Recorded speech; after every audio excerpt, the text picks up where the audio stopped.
आज इथे आपल्या शिवरा भोजेवाडी आणि दादेगाव, डोंगरगण आणि पिंपरखेड असे 5-6 गावाच्या शिवावर एक उच्च ठिकाण आहे आणि आष्टी तालुक्यामध्ये एक सगळ्यात उंच हाईटवर देवाचं मंदिर आहे आणि एकदम निसर्गरम्य वातावरण आहे व इथे हिंदू मुस्लिम सर्व जाती आहे आणि जे आपण म्हणतो त्याला की आपले जे तर ते दोन्ही पण झेंड्यामध्ये असते, हिंदू आणि मुस्लिम दोन्ही पण झेंड्यामध्ये असते. म्हणजे इथं काय म्हणजे हिंदू मुस्लिम एकतेचं एक प्रतीक आहे.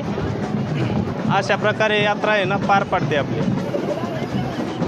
आपल्या इथे शिवरा भोजेवाडी ग्रामपंचायत व डोंगरगण दादेगाव ह्यांच्या समेत सर्व काही समजा सामाजिक कार्य ते पूर्ण करतात, एकत्रित येऊन करतात सगळे.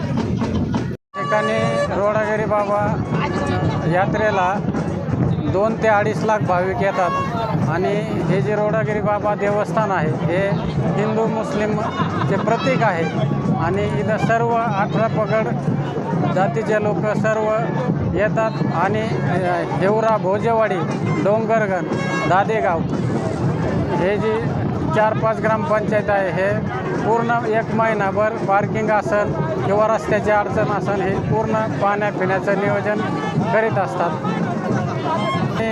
पुणे, नगर, मुंबई म्हणजे पूर्ण महाराष्ट्रातून लोक ह्या यात्रेला उत्सवानिमित्त येतात. या ठिकाणी रोडागिरी बाबा उत्सव संपन्न होत आहे.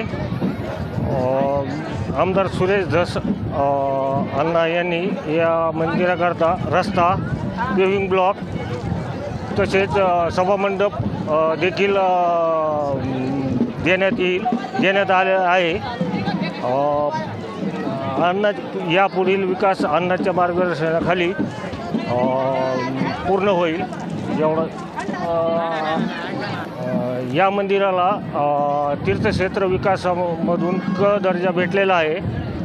अण्णाच्या मार्गदर्शनाखाली पुढील काही दिवसात ब दर्जा मिळवून विकास निधी खेचून आणण्यात येईल.